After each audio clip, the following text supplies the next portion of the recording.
Zen. A ideia é falarmos mais sobre os contos do que propriamente sobre a tradição Zen, mas para que isso não fique sem uma introdução, sem que a gente contextualize um pouco no tempo, vamos falar rapidamente em alguns quadros sobre algumas informações da tradição Zen. Fundamental é fazermos uma reflexão sobre os contos.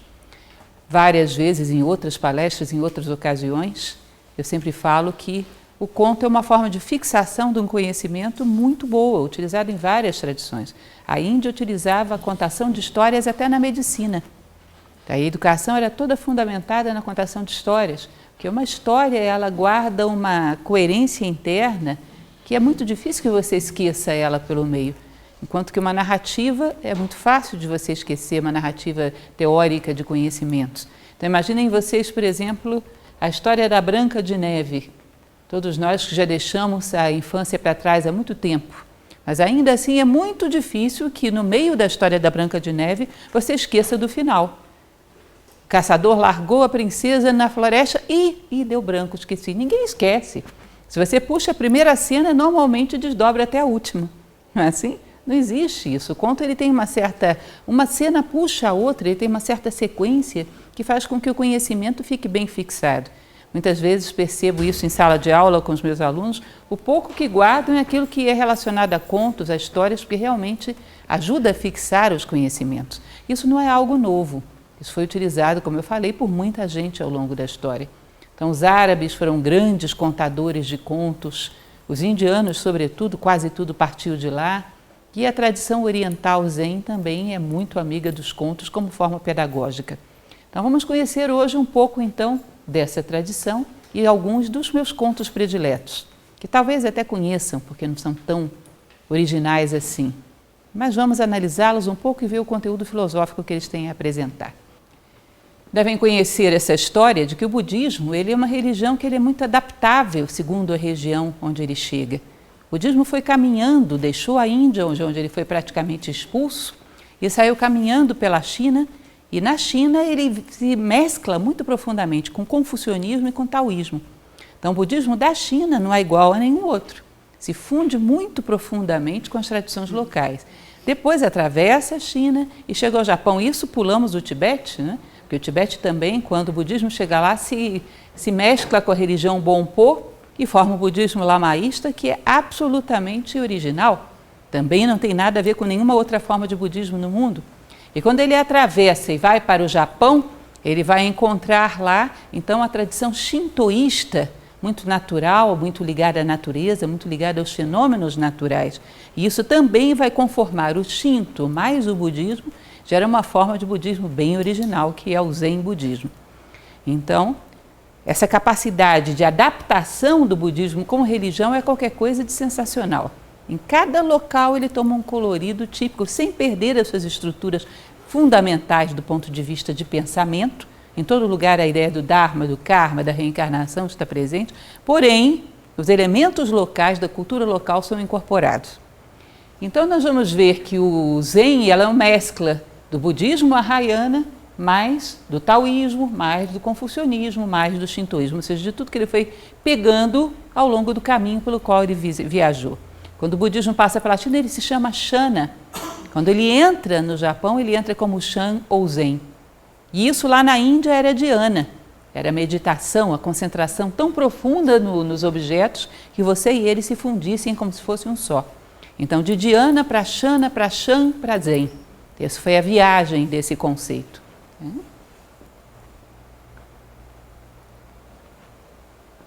Devem ter ouvido talvez falar de como começou essa história. Lógico que muitas vezes essas origens são mais míticas do que históricas.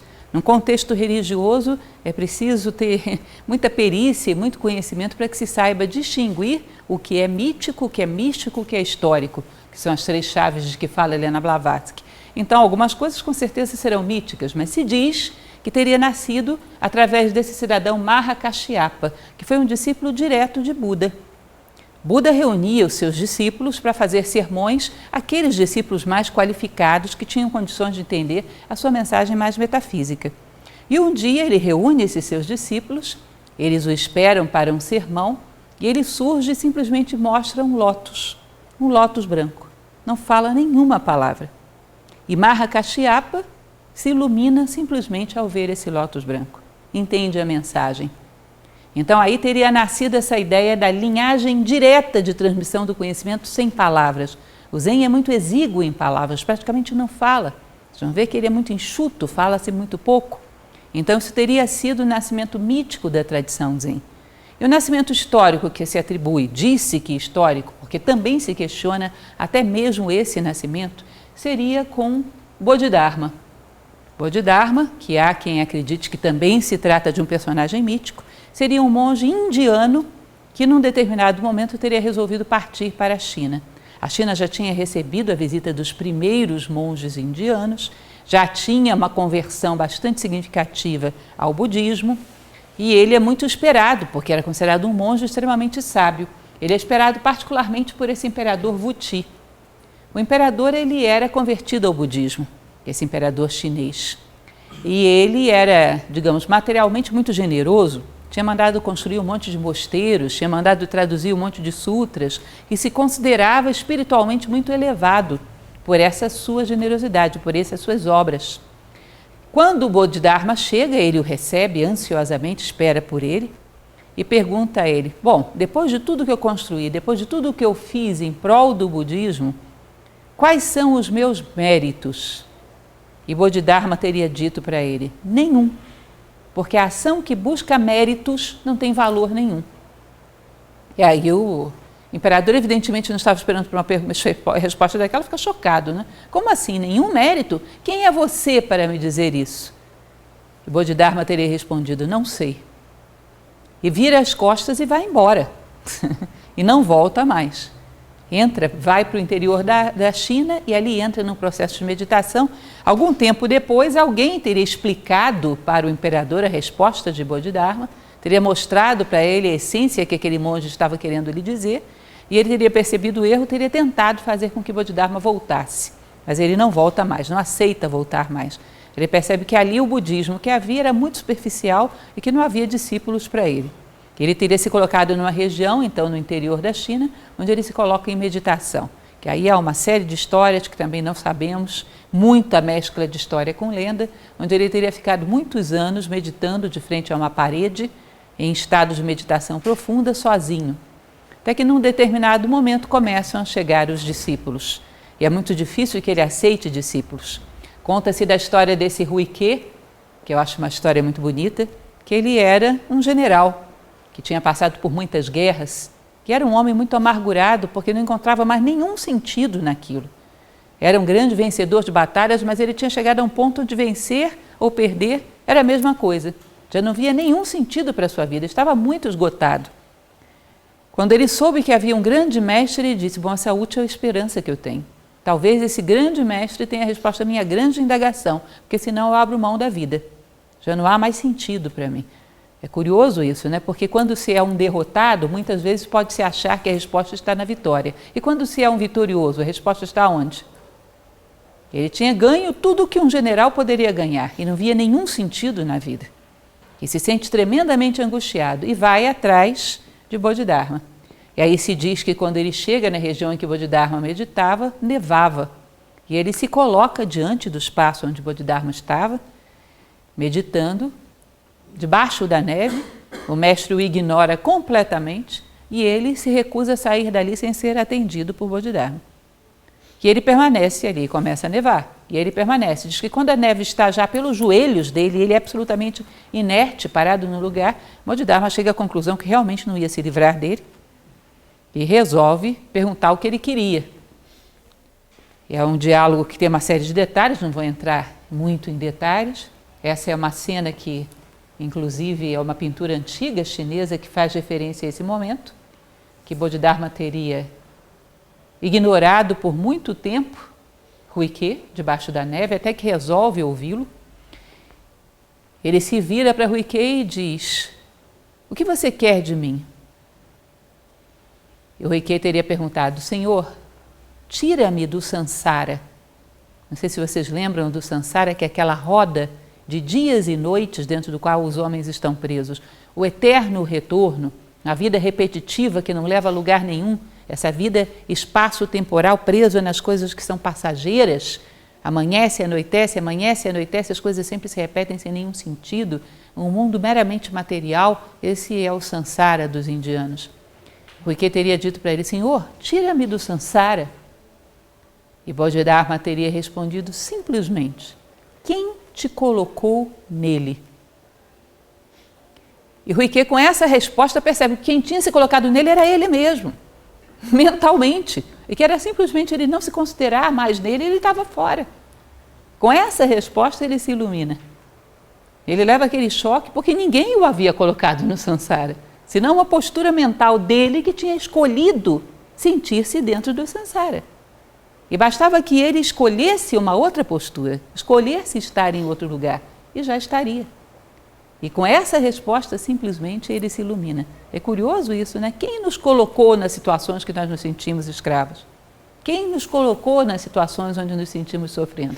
Que não uma postura mental nossa, que não simplesmente mudar uma chave mental e se sentir do lado de fora. Quem poderia nos colocar, que não nós mesmos? Então, com essa resposta, ele se ilumina. E aí começa aquilo que eles chamam da sequência de patriarcas Zen. Bodhidharma é considerado o primeiro patriarca, Ruike é considerado o segundo, que dá sequência à sua escola. Muito tempo depois, passaram-se algumas gerações, chega um momento em que chega-se ao quinto patriarca. E esse quinto patriarca, já bastante idoso, precisava eleger um sucessor. E ele não via entre os seus discípulos, vejam bem, nessa história já denota como houve uma decadência rápida. Em 4 gerações já houve uma decadência rápida. Do segundo para o quinto patriarca já não havia discípulos que ele considerasse que eram dignos de herdar a sua tigela e o seu manto. Ele olhava para os seus discípulos e via que eram todos muito superficiais, mas ele, muito idoso, precisava transmitir o manto e a tigela. E aí ele resolve reunir todos os seus discípulos e diz o seguinte: aquele que escrever o melhor verso nessa parede receberá a sucessão do Dharma, será o meu sucessor como patriarca da escola Zen. Só que antes disso, ele vinha observando os seus discípulos e uma ocasião ele estava, porque aquele era um mosteiro Zen que era apoiado pela comunidade próximo dali. E havia algumas pessoas da comunidade que traziam comida, algumas pessoas preparavam comida para os monges. E ele estava recitando um texto, o Sutra do Diamante, e os seus discípulos todos atentos ouvindo, e lá dentro, na cozinha, havia um camponês, muito humilde, que estava preparando a comida para eles. E ele percebe que quando ele recita o Sutra do Diamante, os seus discípulos reagem de maneira muito superficial, e o cozinheiro na cozinha se ilumina. Era uma pessoa muito especial, era Huineng. Era um homem muito simples, muito rude, um camponês, que trabalhava com toda a humildade para sustentar o mosteiro voluntariamente, por amor, e ele se ilumina. E o mestre vê que ele era o mais nobre e o mais elevado que tinha ali. Mas ele pensa, bom, esses jovens não vão aceitar o cozinheiro como mestre. Percebam que a mentalidade já havia decaído bastante, não vão aceitá-lo. Aí ele resolve colocar essa prova do verso como uma maneira de tentar, talvez, convencê-los de quem tinha realmente mérito. E havia nesse mosteiro o mais velho dos discípulos, que era considerado mais aplicado, mais rígido, mais disciplinado, que era Shen Xiu. E Shen Xiu, quando se diz que a prova seria essa, todo mundo já o considera vencedor. Porque ele era aplicadíssimo e era considerado muito bom, mas o mestre via que ele era muito rígido e muito superficial. Enfim, ele faz a prova e diz: amanhã, o melhor verso que estiver escrito nessa parede será o meu sucessor no Dharma. E aí, quando todos se deitam, Shen Xiu, como se esperava, vai lá e escreve o seu verso. Eu trouxe para vocês, inclusive, que eu acho bastante interessante. O verso de Shen Xiu. Este corpo é a árvore de Bodhi. A alma é como um espelho brilhante. Toma cuidado para que sempre esteja limpo, não deixando o pó se acumular sobre ele. E aí, quando as pessoas viram esse verso, disseram: nossa, é sensacional, ninguém vai escrever nada melhor do que isso. Se trata exatamente isso, da alma como um espelho que tem que estar sendo constantemente purificada para que o pó não se acumule sobre ela, uma disciplina diária de purificação. E vão dormir já considerando que Shen Xiu seria o sucessor. Quando eles acordam, havia um outro verso embaixo daquele escrito. numa letra muito tosca, muito mal escrita, de uma pessoa humilde que escrevia de maneira muito rudimentar, mas lá havia um outro verso, que era o seguinte: bode não é como uma árvore. O espelho brilhante não brilha em parte alguma. Se nada há desde o princípio, onde se acumularia o pó? E aí as pessoas ficaram perplexas. Quem escreveu isso? Não sei se vocês percebem a sutileza, porque aí nós teríamos que falar um pouco do sistema filosófico e do sistema iniciático, do filósofo e do sábio, porque o filósofo é a disciplina de sempre tirar o pó. O sábio ele já se fundiu a sua mente, a sua alma com a alma universal. Se só há uma coisa, vai acumular pó aonde? Não há espelho em lugar nenhum. O homem já não se sente mais como um espelho do sol, ele é o próprio sol, ele se funde. Esse é o estado de um mestre do nível que se esperava para comandar uma escola como aquela, que era uma escola interna. Então, quando todos veem aquilo, ficam muito perplexos e ninguém sabe quem escreveu aquilo. E o mestre sabia que era Huineng, o cozinheiro. E aí ele, sabendo que não haveria unidade, que as pessoas não aceitariam um cozinheiro como mestre, ele divide a escola e manda Huineng com aqueles jovens mais humildes e de mais nível que o aceitavam embora na direção do sul, e aqueles que não o aceitavam ficam na escola junto com Shen Xiu. Tá? Passadas algumas décadas, 20 anos depois, a escola de Shen Xiu não existia mais. E a escola de Huineng ainda perdura por muito mais tempo, até a sua morte. Ou seja, o mestre via com muita precisão. Realmente, Huineng tinha muito mais nível. Mas esses foram os últimos patriarcas conhecidos da tradição Zen. Depois, a sucessão de patriarcas cessa aí, com o sexto patriarca, que teria sido esse jovem, que na origem era um cozinheiro. Bom, como isso chega no Japão? Chega através de 2 mestres que vão até a China. Hoje já não são mais só essas 2 escolas, existem pelo menos 4 grandes escolas Zen, já muito diferentes do que era nessa época, mas de qualquer maneira chega no Japão através da escola Rinzai, que foi levada pelo monge Eizai, e a escola Soto, que foi levada pelo monge Dogen, todas 2 no século 12 e 13. Todas 2 sobrevivem até hoje, sendo que a Soto é a maior escola Zen que existe nos dias atuais. E cada uma delas com algumas peculiaridades. A Rinzai, por exemplo, é a escola dos koans. Já ouviram falar dos koans? Aqueles enigmas um pouco sem pé nem cabeça que eram colocados para testar a mente racional. Ou seja, o homem, se ele tentasse entrar naquilo com a mente racional, não entraria, porque não tinha nenhum sentido, era um paradoxo. Era exatamente para deter a mente racional e despertar a intuição. E aquilo muitas vezes era utilizado nas meditações e às vezes era utilizado também como teste para ingresso na escola Zen. Os discípulos recebiam um koan e aquele que fosse capaz na manhã seguinte de ter alguma solução entraria, senão não. Era o vestibular Zen, bem complicado. E então a Rinzai praticava os koans, as artes marciais, e era a escola dos samurais por excelência. Os samurais eram todos praticantes do Zen budismo em geral.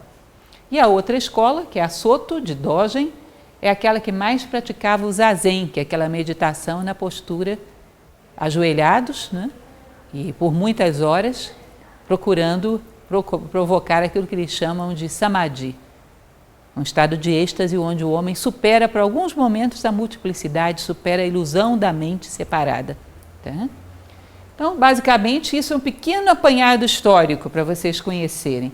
Eles se dedicavam, a maior parte das escolas, além de fazerem as suas meditações, se dedicavam a todos os trabalhos de manutenção da própria escola, ou seja, faziam a sua comida, lavavam a sua roupa, e também a pequenas artes meditativas, que eles diziam que eram boas para organizar e harmonizar a mente, como, por exemplo, a famosa arte da cerimônia do chá, que era algo tremendamente milimetrado, a hora que servia, a posição da xícara na mesa, algo muito cerimonial, o ikebana, que perdura até hoje, a caligrafia, que se considerava entre os samurais que quem sabia manejar bem uma arma, sabia manejar bem também uma pena para escrever, um ideograma. Era considerado um símbolo de um homem hábil.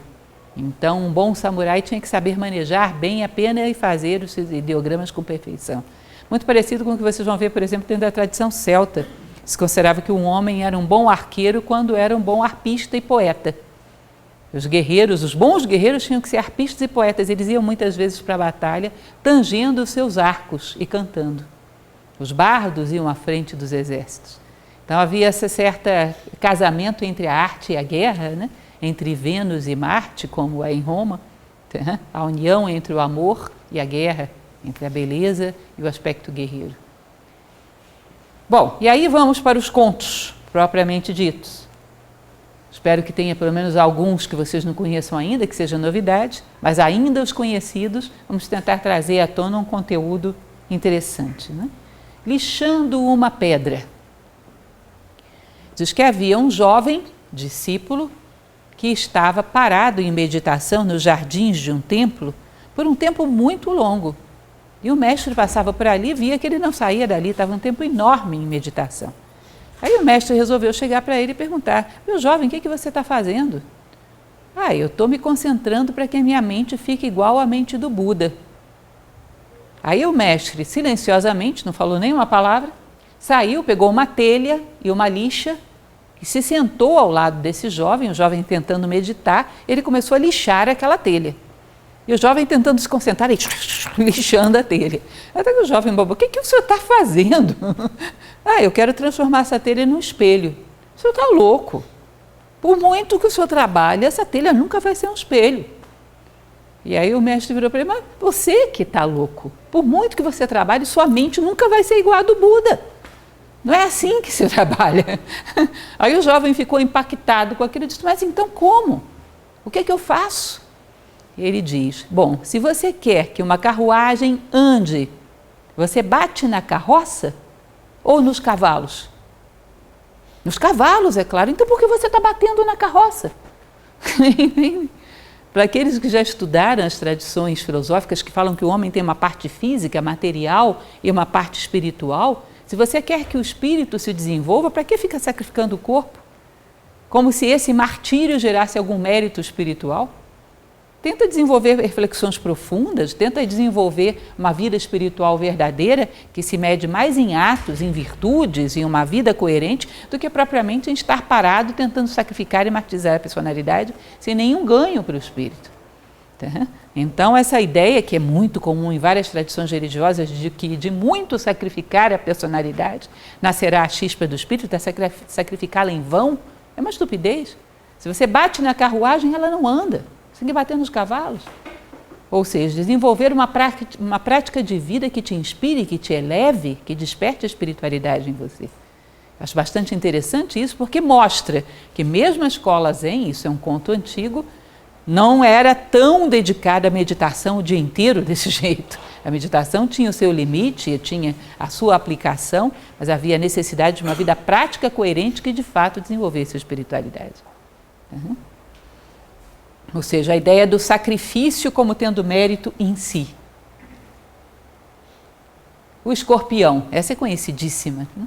Bastante conhecida, roda pela internet de todo jeito. Diz que havia 2 monges zen lavando a sua roupa no rio.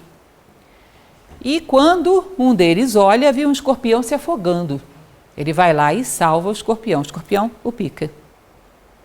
E é a picada dolorosa, mas ele continua lá lavando a sua roupa. O escorpião não vai lá e não cai na água de novo? Ele vai lá, o salva e o escorpião o pica. Aí o outro monge olhando diz: mas por que você está fazendo isso? Esse escorpião é um ingrato. Você está salvando a vida dele e ele está te mordendo? E aí ele vira para ele e fala: eu não estou entendendo qual é a razão do seu espanto. Cada um faz aquilo que lhe corresponde. Ele é escorpião, pica. Eu sou homem, tenho compaixão. Não é natural que cada um faça o que lhe corresponde? Estranho seria que o escorpião tivesse compaixão e eu picasse.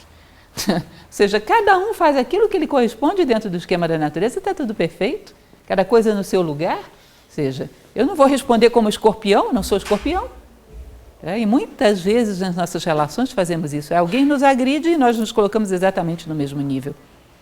Existe uma passagem, eu sempre gosto de fazer paralelos para vocês verem como é que essas tradições são universais.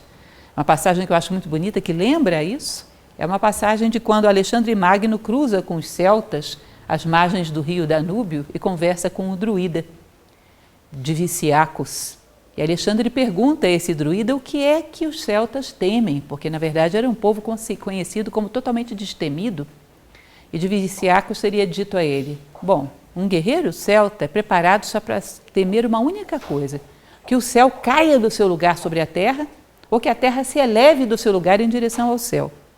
Se a terra continua no seu lugar fazendo o que deve, o céu continua no seu lugar fazendo o que deve, nós fazemos o que devemos e não há nada para temer. Cada coisa no seu lugar. Entendem? Cada um com a sua identidade fazendo o que lhe corresponde, não há nada para temer. Eu sou humano e ajo como humano, a terra age como terra, o céu como céu, o escorpião como escorpião. Eu não respondo à altura daqueles que me agridem, eu respondo como homem. Eu acho muito interessante, muito bonita essa história. Muito divulgada, mas não sei se refletem muito a respeito do conteúdo dela. O roubo, também bastante conhecida. Um grupo de jovens discípulos que pertenciam a um mosteiro percebem que aquele mosteiro muito antigo, que era secular, estava desmoronando, caindo aos pedaços. Precisava ser reformado. Mas eles eram monges mendicantes, não tinham recurso nenhum. De onde iam tirar condições para comprar materiais e reformar aquele mosteiro? Vamos falar com seu mestre. O mestre estava em meditação e resolve aplicar uma prova àqueles jovens. Quando os jovens chegam para ele: mestre, o mosteiro precisa ser reformado, nós estamos numa condição crítica, ele está desmoronando. Jovens, vocês têm razão, realmente está desmoronando. Mas o que nós vamos fazer? Não temos recursos, não temos nada, de onde a gente vai tirar recursos para isso? Ah, já sei, tem uma ideia. Sabe aquela comunidade que tem aqui próxima? Sei, claro, conhecemos. Pois é, vocês vão lá e roubem. O quê? Roubem o máximo que vocês puderem, que com isso a gente gera riquezas e reforma o mosteiro. Mas tem um detalhe, vocês não podem ser vistos por ninguém. Ninguém pode vê-los roubando, porque vocês sabem que a reputação do nosso mosteiro é muito grande e vem de gerações, portanto ninguém pode ver vocês roubando. Vão lá e roubem, contanto que ninguém os veja. Aí os discípulos ficam com aquela cara meio chocada, que nem vocês estão, né? Como assim? Roubem? Como assim? O mestre está louco? Será que ele enlouqueceu? Não, mas o fim justifica, os fins justificam os meios, né? Maquiavelismo zen. Vamos, não vamos, rouba, não rouba. Tá bom, o mestre mandou, vamos lá. E foram eles para a cidade para roubar. O mestre se levanta calmamente e entra no mosteiro. Quando ele entra, tinha um jovem lá, normalmente fazendo seus afazeres. Ele pergunta: meu jovem, o que você está fazendo aqui? Ué, mestre, como assim o que eu estou fazendo aqui? Estou cumprindo o que o senhor pediu. Cumprindo o que eu pedi, mas os jovens foram tudo lá para a cidade para roubar? Por que só você ficou? Mestre, o senhor falou que não era para eu roubar se tivesse alguém me vendo, que não era para deixar ninguém me ver. Eu estou me vendo o tempo todo, como é que eu vou roubar? E o mestre compreendeu que só aquele jovem tinha entendido a verdadeira mensagem. Percebam que por aí, por trás disso, a gente poderia discutir uma hora, porque isso é a grande diferença que temos entre aquilo que a gente chama da ética de coerção e a ética de convicção. Como dizia Platão, você é o que você faz quando a última porta se fecha atrás de você. O homem que ele age de maneira ética apenas quando é visto, ele não respeita a si próprio. Ele não sente que dentro dele há um observador, que dentro dele há algo de divino. É a chamada ética para inglês ver. Enquanto a ética for só isso, ela não é verdadeira ética. Quando o homem agir de maneira honrada por um profundo respeito ao ser que habita dentro dele mesmo, isso será uma verdadeira ética. Enquanto agirmos apenas por uma fachada, isso não é real. É um verniz de muito pouca cobertura, que nós percebemos que uma mínima situação de exceção faz com que esse verniz caia. Ou vocês não têm visto? Treme terra, acontece algum acidente natural e as pessoas aproveitam-se disso para saquear lojas, para promover badernas. Muitas vezes as pessoas de classe média não têm visto isso. No Chile, na Inglaterra, em tudo quanto é lugar, ou seja, povos às vezes muito civilizados, entre aspas, a ética é um verniz, não é profundo. Não se sentem observados de dentro para fora, mas sempre de fora para dentro. Se ninguém vê o que eu sou, um bicho. Não existe profundidade. E o que ele procurava era um discípulo que se sentisse apreciado pela sua própria alma, se sentisse visto pela própria alma. Sempre tem uma passagem que eu acho linda, dentro dessa tônica que a filosofia coloca do estudo comparativo, é bom a gente pegar uma tradição aqui, outra ali, né? Que é da tradição egípcia, é uma oração que existe num templo egípcio, Livro dos Cantos Potentes. Nesse Livro dos Cantos Potentes diz o seguinte: ó discípulo, o teu nome é maior do que os deuses. O nome do teu Deus sentado no centro da tua barca. Por 1 minuto, detém a tua marcha, larga o teu remo, vira-te para trás e olha frente a frente o Deus que vive no centro da tua barca. Esse livro dos Cantos Potentes é muito interessante e, lógico, mistérico como tudo no Egito. Você imagina que você está remando, isso aqui é a barca. Você está remando, levando essa barca por caminhos tortuosos e no centro da tua barca existe um Deus observando tudo isso. Em algum momento temos que deter o movimento, largar o remo, virar-nos e olhar ele olho a olho e perceber que existe um ser divino dentro de nós, no centro da nossa barca. E ao saber que transportamos esse ser divino, não o expô-lo a indignidades, não levá-lo a qualquer lugar. Entendem isso? É essa ideia de sentir algo de divino dentro de nós. Sede de Deus, conhecidíssima também. Eu, inclusive, dentro de sala, adoro contar essa, porque eu acho bela demais. E também tem um monte de significados. Havia um jovem que queria muito ser aceito por um mestre. História zen, vocês sabem, a maioria delas começa assim. É um discípulo querendo ser aceito por um mestre. Você falou isso, você já falou metade da história. A maioria delas é assim. E esse jovem queria ser aceito e ele sabia que quando ele fosse se apresentar para o mestre, a primeira coisa que o mestre ia perguntar: por que você quer ser meu discípulo, meu jovem? Óbvio, né? Vai ser isso que ele vai perguntar. Dependendo da resposta que eu der a essa pergunta, vai ser decidido se eu vou ser aceito ou não. Então tem que ensaiar bem essa bendita resposta. E aí ele ensaiou. E foi para o frente do espelho, e fez caras e bocas, e procurou essa. Essa é boa, essa vai dar. E aí ensaiou, fez aquele teatro, agora eu estou preparado. E vai lá falar com o mestre. Chega lá, o mestre está em meditação. Mestre, pois não, meu jovem, o que eu posso atendê-lo? Sabe o que é? É que eu gostaria de ser seu discípulo. Daí o mestre pensa por um segundo, vira para ele e fala: mas por que você quer ser meu discípulo? É a deixa, né? Ele sabia que ele ia perguntar isso, estava ensaiadinho.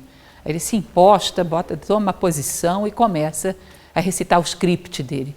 Mestre, eu gostaria de ser seu discípulo porque eu sinto uma sede desesperadora de Deus. Aí o mestre pensa, levanta, começa a caminhar e chama o jovem para acompanhá-lo. O jovem fica animadíssimo, isso deve ter sido sinal de que eu fui aceito, né? Foi bem. Começa a andar atrás dele. Aí o mestre ajoelha na beira de um rio e manda o jovem ajoelhar ao lado dele. Ele, nossa, isso deve ser algum rito de aceitação, o negócio está indo bem. Aí quando ele ajoelha ao lado do mestre, o mestre pega a sua cabeça e enfia dentro do rio. E segura. E ele começa a espernear. E segura. Esses mestres costumam ser fortes. Praticantes de artes marciais, né? E segura, e o jovem está se debatendo, quase se afogando, ele solta o jovem. Que isso? O senhor está querendo me matar? O que o senhor está fazendo? Calma. Me responde só uma coisa. Quando você estava lá embaixo, você sentia sede desesperadora de quê? De ar, mestre, é claro. Pois é, quando você sentia uma sede desesperadora de Deus, tão forte quanto você sentia de ar lá embaixo, você me procura que eu te aceito. Entendem isso? Pode parecer uma loucura para vocês, mas numa certa medida, como filósofos que somos, a gente sabe o que é isso. Numa certa medida, muito tênue, sabemos. O que é, num determinado momento, você não encontrar mais sentido para absolutamente nada, ficar reunindo 2 ou 3 boas razões para levantar da cama e já não encontra mais. Porque a vida é tão repetitiva, tão sem sentido, sem nada de vertical, nada de luminoso, nada de digno. Sempre a mesma coisa, aquele abatimento terrível que bate no idealista antes que ele descubra um sentido de vida mais vertical, antes que ele descubra um sentido de vida mais filosófico. É como uma esterilidade, um deserto absoluto. E aí entraria um conto de fada muito bonito, né, que é Rapunzel. Lembram quando o príncipe, para quem conhece histórias infantis, para quem teve infância, quando o príncipe é jogado da torre pela bruxa que fica cego, ou seja, a cegueira do espírito, a Rapunzel é jogada num deserto e ela tem que procurar, até que ela se torne novamente digna de recuperar a sua visão espiritual. A alma humana, Rapunzel, quando ela não encontra nada de espiritual, quando o seu espírito está cego, ela se sente num deserto. Absolutamente sem perspectivas, é como se fosse uma asfixia realmente. É uma falta de ar, de motivação para continuar vivendo. Quando isso chega a um nível de angústia tal que a vida já não tem mais nenhum sentido se não for vertical e luminoso, bom, esse era o momento que esse discípulo estaria preparado. Um pouco dessa sede, porque o que está lá na frente também está aqui. Lembro sempre a vocês isso. É uma tradição também budista, muito interessante. Nós temos um grupo de leitura aqui na quarta-feira na escola, e um dos livros que a gente leu, alguns que estão aqui inclusive participaram disso, foi um livro muito bonito que conta a vida de Buda, que é A Luz da Ásia. E uma passagem desse livro, o Buda já iluminado fala sobre isso, que aquilo que é encontra raízes no passado, porque senão não teria como brotar aqui.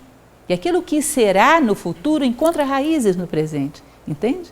Ainda que a nossa sede não seja desesperadora como a de um sábio, mas uma sede de verticalidade, de luz, está presente desde o início do despertar da filosofia. Muito, muito bonita essa passagem da Luz da Ásia, que Buda, depois de iluminado, depois de muito andar pelo mundo, ele volta exatamente à cidade onde nasceu, onde vivia o seu pai, a sua esposa, que ficou para trás, e Yasodhara, e ambos se tornam seus discípulos. E aí, quando ele estava conversando com os seus discípulos, fazendo um sermão, eles perguntam: mestre, como foi para o senhor poder tornar sua discípula sua própria esposa? E ele fala: olha, há várias encarnações atrás, eu era um pescador de pérolas e Yasodhara era minha esposa. E nós éramos muito pobres.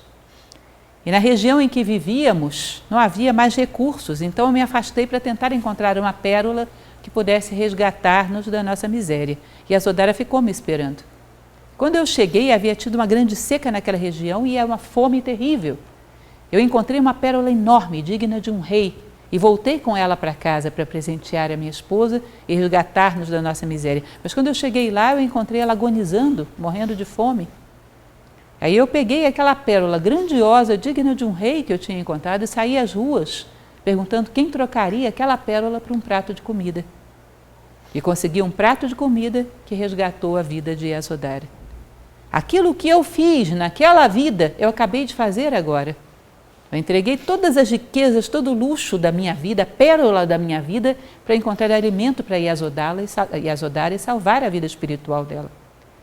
Eu simplesmente realizei na sua última dimensão aquilo que eu já vinha ensaiando há várias encarnações. Porque aquilo que é não pode deixar de ter estado sempre presente em semente no passado. Entendem? Essa sede desesperadora de Deus, bom, no presente ela já está aqui.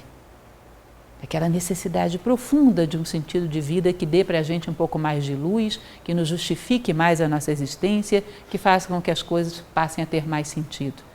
Então, aquilo que foi tem que encontrar sementes, aquilo que é tem que encontrar sementes no passado, aquilo que será tem que encontrar sementes no presente. Céu e inferno, também bastante conhecida. Mais uma vez, um mestre, sempre é a mesma história. Nisso havia um samurai, nessa história, que chega para esse mestre, que era muito sábio. Ele havia ouvido falar alguma coisa sobre o conceito de céu e de inferno. Várias explicações, várias pessoas falando sobre isso, e ele chega muito curioso para saber o que seria isso. Porque era um conceito que dentro da sua formação ele nunca tinha ouvido. E aí ele chega para esse mestre e pergunta: mestre, eu ouvi falar sobre o que é o céu e o inferno, o que vem a ser realmente céu e inferno? Existe isso? O que é isso? E o mestre resolve submetê-lo a uma prova onde mostrasse para ele concretamente o que era céu e inferno. Vira para ele e fala: mas você é um militar idiota mesmo. Qual é o rei que coloca como general um homem estúpido como você? Olha como se veste miseravelmente, é ridículo você. E o general se sente ofendido com aquilo, saca a sua espada e vai atacar o mestre. E o mestre diz: abriram-se as portas do inferno. Eis o inferno. E o general se detém com a sua katana, olha que aquilo entende, reconhece a sabedoria do mestre, embainha novamente a sua espada e se coloca aos pés dele. E o mestre diz: abriram-se as portas do céu. Tanto o céu quanto o inferno, dentro do homem. O teto e o chão da nossa consciência. O ponto mais elevado que ela pode atingir e o ponto mais baixo. Céu e inferno. Tudo que está fora está representado dentro do homem. Céu e inferno. Eu acho essa explicação belíssima, porque várias vezes oscilamos nesses dois mundos. E temos que saber que, na verdade, aí está o céu que temos que aspirar a ascender. Essa também, bastante conhecida, o que é o egoísmo? Como é que começa a história? Me deem a deixa aí, todo mundo já sabe. Um mestre e um candidato a discípulo. Nesse caso, o candidato a discípulo era um rei. E era um rei que não era qualquer um, era um rei muito generoso. Naquele reino não havia pobreza. Ele era generoso e distribuía suas riquezas a todos. Era realmente um rei muito justo e muito bom. Mas o sonho dele era ser aceito por aquele mestre como discípulo e não era aceito de jeito nenhum. Que coisa! Era a única coisa que ele queria ter e não podia ter. Mas ele vinha sempre ficar aos pés daquele mestre, ouvir os seus ensinamentos e tudo mais. Um dia ele chega e o mestre tinha intimamente a vontade de fazer com que aquele homem, que era realmente bom, entendesse por que não tinha nível para ser seu discípulo. E nesse dia ele encontra uma oportunidade. O rei chega para ele e diz: mestre, hoje eu ouvi falar sobre o egoísmo e não entendi esse conceito. Gostaria que o senhor me explicasse o que é o egoísmo. Aí o mestre resolve aplicar nele uma prova. Faz que está enfurecido, fica vermelho com a cara de furioso. Que pergunta burra! Como você pode ser tão idiota a ponto de me fazer uma pergunta tão imbecil como essa? Que coisa ridícula! Aí o rei pula. Como é que o senhor fala assim comigo? O que o senhor está pensando que eu sou? Me respeite, eu sou um rei. Aí o mestre diz: está vendo? Aí está o egoísmo. Entendem isso? A generosidade desse rei se resumia ao plano físico, dar coisas. Mas ele não estava preparado para dar a sua imagem, dar a sua vaidade, dar o prestígio, dar a necessidade que o respeitassem. Ou seja, no plano emocional, ele era egoísta. Ele não estava disposto a entregar das suas honras. E isso é interessante porque, em geral, na história, pelo menos na nossa história recente, consideramos que o homem, ele é grande quando tem muitas coisas, não é assim? Se o homem necessita ter muitas coisas para ser grande, a grandeza é das coisas e não dele. O homem é grande quando dá muitas coisas. O homem é do tamanho da sua generosidade. Chega um determinado momento, se você dá num plano, a vida vai te pedir num plano mais sutil. Vai ficando mais difícil. Vai chegar uma hora que você vai dizer: isso não. Tá certo, a vida vai respeitar. Mas esse é o teu tamanho. O homem é do tamanho da sua generosidade. Na hora que você bater no isso não, saiba, aí é o seu tamanho, aí é o seu limite. O tamanho desse rei era um tamanho de uma generosidade apenas física, que é a mais fácil de todas. Quando passava numa generosidade emocional de não necessitar nenhum reconhecimento, ele já não ia mais além disso, já não era capaz, já não acompanhava. E é um preço caro. Parem para pensar nele. É um preço bastante caro. A certeza e a dúvida. Esse é um conto que se coloca na boca do próprio Buda. Acho que o Buda estava em meditação e o acompanhava o seu discípulo, que sempre estava com ele, que era Ananda. E chega um jovem e pergunta a Buda: Senhor, Deus existe? E o Buda teria respondido: sim, ele existe. E esse jovem se vai. Daqui a pouco surge um outro jovem e pergunta: Senhor, Deus existe? E o Buda teria respondido: não, ele não existe. E Ananda observando tudo. E o jovem vai embora. Chega um terceiro jovem e pergunta a mesma coisa: Senhor, Deus existe? E o Buda teria respondido: ache você mesmo a resposta. Pode ser, pode não ser, encontre você mesmo a resposta. E Ananda, diante daquilo, ficou perplexo. Mas como pode, mestre? Que coisa mais incoerente. Como assim incoerente, discípulo? Sim, os três jovens perguntaram a mesma coisa. E o senhor respondeu coisas totalmente diferentes? Não, eu respondi a mesma coisa. Você não entendeu? Não, você não entendeu porque você apenas os vê de fora. O primeiro jovem que chegou aqui tinha uma absoluta confiança em mim. O que eu dissesse, ele tomaria como verdade e seguiria. Então eu falei para ele: sim, Deus existe. O segundo não confiava absolutamente em mim. E veio totalmente com espírito de contestação. O que eu dissesse, ele acreditaria no contrário. Então eu disse, não, Deus não existe. E o terceiro era um homem que tinha muita necessidade de descobrir as coisas por si próprio. Qualquer coisa que eu desse pronta para ele, ele não aceitaria. Então eu disse, procure. Eu disse a mesma coisa, segundo a possibilidade e a necessidade que cada um tinha. Segundo a condição que cada um tinha de ouvir. Entendem isso? Isso é complexo e delicado às vezes de entender.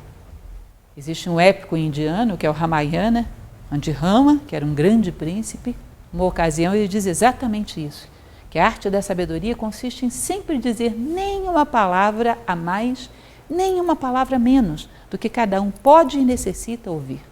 Saber dizer as coisas de uma forma que bata no coração das pessoas da forma correta, não se prender tanto às formas externas.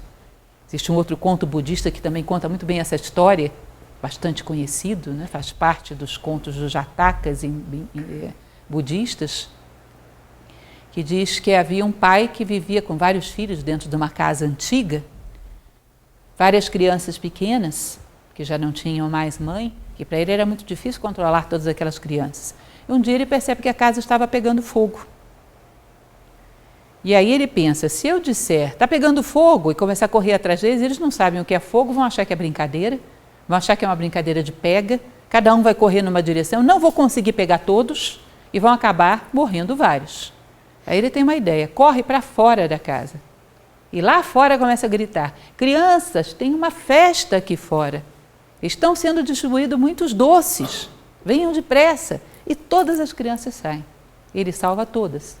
Então o que ele falou, era uma verdade ou era uma mentira? Então é interessante que vocês vão perceber em todas essas tradições algo muito parecido com o que Platão fala num diálogo, que é o Hípias Menor, que a verdade corresponde à vontade dos deuses e não aos fatos. A verdade corresponde ao bem e não aos fatos. A verdade, filosoficamente, teria que ser considerada dessa maneira. E é exatamente o que acontece aí. O que é a verdade? O que cada um necessita ouvir para crescer. Isso é a verdade. E um mestre como esse tem condições de saber o que é. Meditar com gatos. Alguém conhece essa? É bem engraçadinha, curiosa. Diz que havia um mestre que meditava sozinho no seu eremitério, uma cabaninha muito simples, e havia um jovem que sonhava em ser seu discípulo. Claro, sempre começa assim, né? Esse não tinha nenhum nível para ser seu discípulo mesmo, mas o mestre tinha uma certa misericórdia dele, porque ele gostava muito do mestre, vivia por ali, fazia sua comida, fazia tudo para servi-lo, era muito humilde, aí ele deixava que ele fosse ficando por ali, mas não tinha nível mesmo. O mestre tinha um gato. Aí uma ocasião ele estava meditando, e gato é aquela coisa chata quando quer ter atenção a qualquer preço, né? O mestre tentando meditar, e o gato subia em cima dele, e o gato se esfregava nele, e o gato lambia ele, e o gato miava, e o gato atrapalhava de todo jeito. Aí ele pegou, enquanto ele estava meditando, pegou o cinturão da roupa que ele estava usando e amarrou o gato a uma coluna do seu casebre. Deixou ele lá até terminar de meditar. E o jovem olhando aquilo, né? Passou algum tempo, o mestre resolveu andar um pouco pelo mundo, errar em busca de discípulos, espalhando seu conhecimento, como era comum na época, né? E o jovem diz, deixa que eu te acompanhe. Ele diz, não tem condições, por que eu vou levar você comigo? As pessoas vão te tomar como meu discípulo, você não é meu discípulo. Ah, mestre, mas então deixa eu ficar aqui nessa casinha, guardando e conservando para o dia que o senhor voltar. Aí o mestre ficou com muita pena dele e disse, tá bom, fica aí, fica guardando e cuidando, se um dia eu voltar, a casa está aqui. O mestre se foi e as pessoas daquela comunidade que viam que o jovem vivia com esse mestre, consideraram que ele era um discípulo e que tinha ocupado o lugar do mestre. E ele ocupa realmente esse papel, como se fosse um sábio.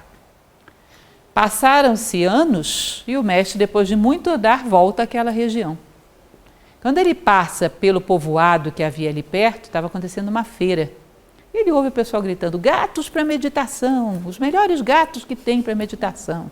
Compre aqui o seu gato. Esse é um gato especial para meditação. Ninguém pode meditar se não tiver um gato amarrado num mastro. E aí ele vai perguntar o que era aquilo. E aí chega para o comerciante e pergunta, o senhor não sabe disso? O mestre que vive na cabana tal disse que ninguém pode meditar se não amarrar um gato no mastro. Ninguém consegue ter um bom nível de concentração se não for assim. E aí ele entende o que aconteceu. vai lá, corrige o que tinha acontecido, coloca as coisas no seu devido lugar e aprende com isso a maneira como os homens absorvem as coisas vendo de fora, que é um chamado ritualismo vazio, de achar que por fazermos as coisas elas nos dão algum nível espiritual. E muitas vezes, várias tradições que na sua origem representavam simbolicamente algo, como por exemplo acender uma vela, algo muito belo, porque representa o próprio homem que acende em si uma luz, mas a partir do momento que isso perde totalmente o simbolismo e se acha que o próprio fato de acender uma vela te traz alguma espiritualidade, vocês percebem que se está amarrando gato em mastros? Ou um rito qualquer que se acha que tem valor em si próprio e não pelo estado de consciência que ele provoca no homem. O homem é como uma vela que veio ao mundo para dar luz. Portanto, simbolicamente, isso o representa. Mas quando não representa mais nada e se acha que só o fato mecânico de fazê-lo traz algum benefício espiritual, vocês percebem que estamos amarrando o gato em mastros? É um ritualismo vazio e mecânico que pode dar margem a fanatismos. Então, essa história é exemplar e mostra exatamente esse momento, essa origem desse comportamento humano. O copo de água com sal. Esse também é muito bonito e interessante. Um jovem se queixava a um mestre zen a respeito das dificuldades que ele vinha passando, que a sua vida era muito sofrida, que ele passava por muitas dores e que isso o mantinha sempre muito triste, e como ele poderia superar isso, aquela adversidade tão grande, essa vida tão complicada. Aí o mestre vem com ele para dentro da sua cabana e lhe mostra uma tigela com sal. Pede que ele mergulhe a sua mão, encha a sua mão de sal e feche com esse sal dentro da mão.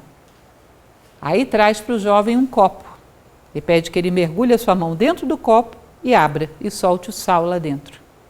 E o jovem faz isso. Aí o mestre sacode o copo e diz: beba. E o garoto prova um gole e ele diz: como é o sabor? É horrível, mestre, muito salgado. E aí o mestre pede que ele repita a mesma operação, mergulhe a mão no pote de sal, encha a mão de sal e caminhe com ele. E vá até um rio. Mergulhe a sua mão dentro do rio e a abra. E aí o jovem faz exatamente isso e ele pede: agora prove a água do rio. O jovem prova. Como é? Deliciosa, fresca, tem um sabor maravilhoso. E o que foi que mudou? Mudou o sal? Em quantidade ou em sabor? Não se trata de mudar as adversidades da vida. Trata-se de você transformar-se de copo em rio. E as adversidades não mudarão mais o teu sabor. Não salgarão mais a sua vida. Não lute contra as adversidades. Elas são o que são e sempre serão. Transforme-se você de copo em rio. Amplie, cresça. E você vai perceber que essas adversidades já não mudarão a tônica da sua vida. Ou seja, achar, inclusive existe uma máxima muito interessante de um filósofo romano, que é Epíteto, que aqueles que conhecem sabem que se tratava de um escravo, né? Epíteto, ele costumava dizer isso. Uma ocasião diziam: mas você é um escravo, como é que você pode se achar um filósofo? E ele dizia: você sabe o que é um escravo?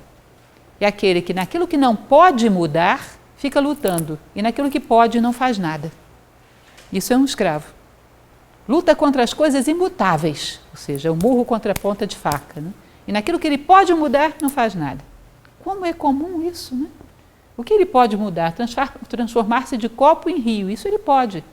Mudar o sabor do sal ou a quantidade? Não, isso depende de uma série de circunstâncias de vida, às vezes do seu próprio karma, não dá para mudar nem o sabor nem a quantidade do sal. Mas transformar-se de copo em rio ele pode. Está inteiramente sob seu poder fazer essa transformação. Como é comum esse tipo de postura, né? Às vezes eu vejo as pessoas, nós aqui ficamos num local onde é muito sujeito a engarrafamento. Às vezes as pessoas chegam em sala de aula nervosas porque o trânsito. Bom, não podemos mudar o trânsito nesse momento. Nós podemos sair meia hora mais cedo, não podemos? Mas nós brigamos contra o trânsito, mas não brigamos contra a nossa administração do tempo. Isso não. Isso poderíamos mudar. Por que não? E esse, para Epíteto, era um comportamento de escravidão. Ficar lutando contra aquilo que não podemos. E naquilo que podemos, ficar passivos.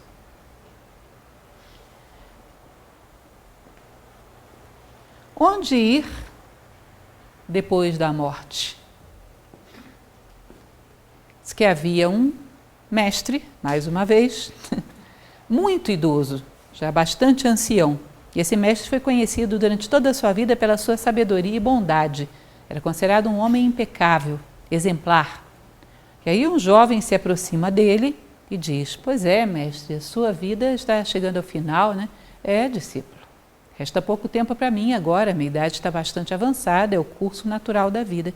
Pois é, o senhor vai desencarnar, vai direto para o céu, né? Aí o mestre olha para ele: como assim para o céu? Claro que eu vou para o inferno.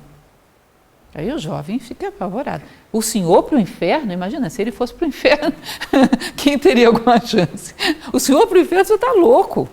Ah, como louco? É claro que eu vou para o inferno, você é que está louco, mas mestre, com tudo que o senhor fez de bom, como é que o senhor vai para o inferno?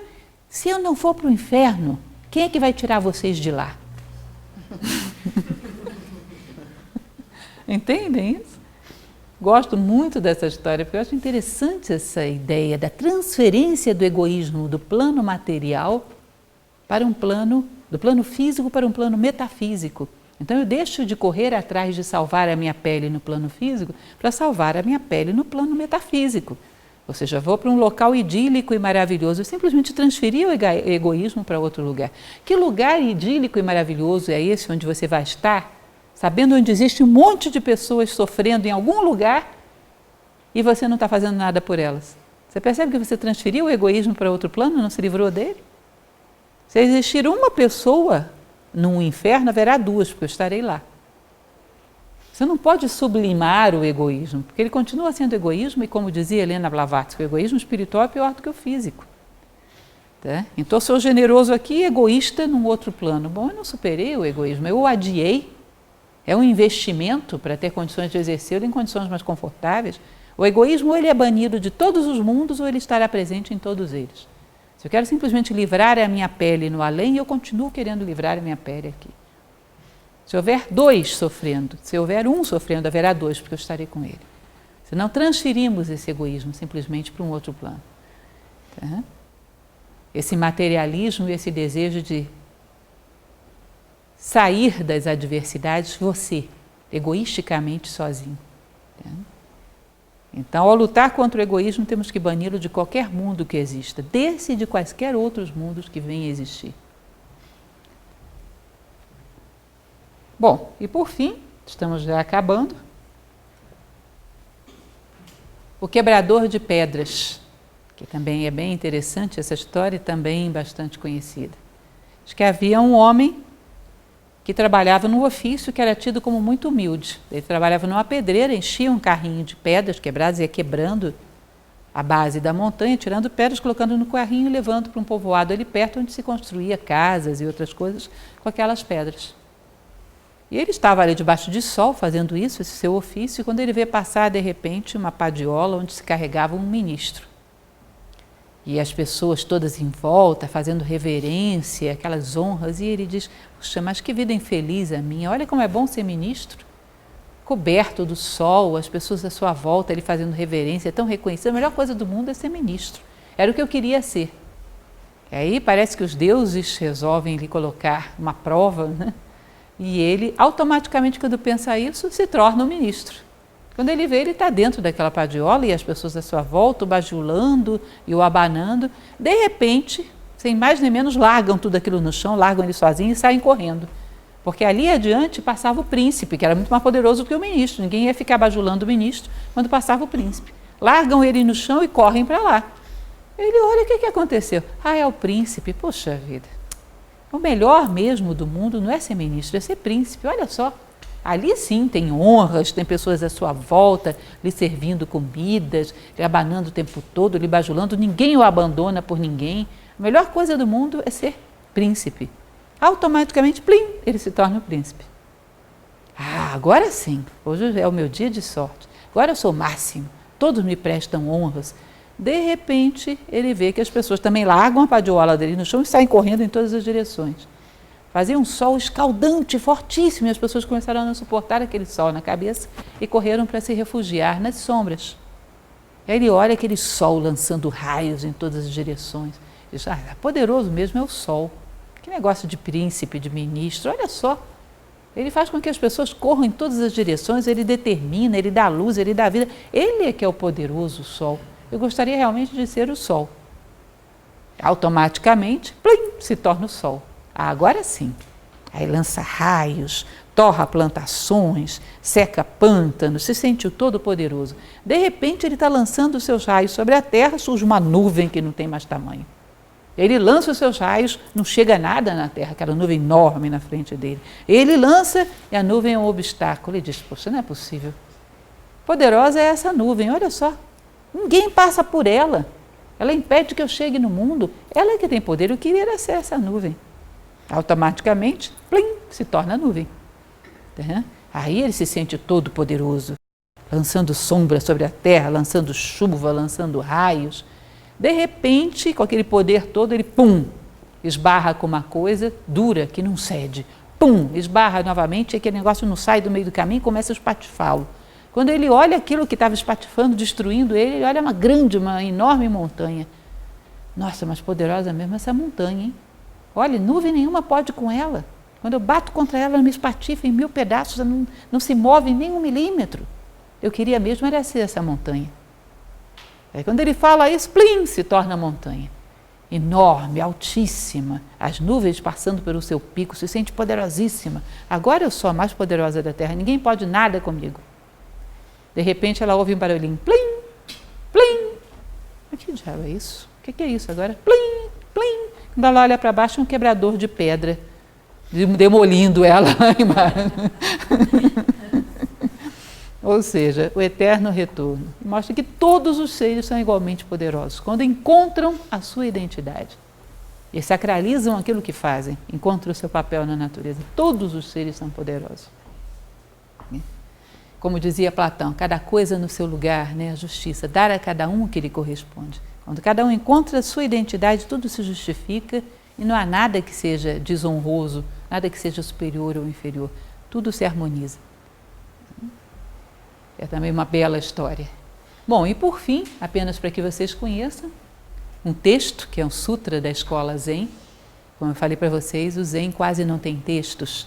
E esse pequeno sutra é um dos poucos textos sagrados que eram usados na escola Zen antiga, que é o Mahaprajna Paramita Hridaya Sutra.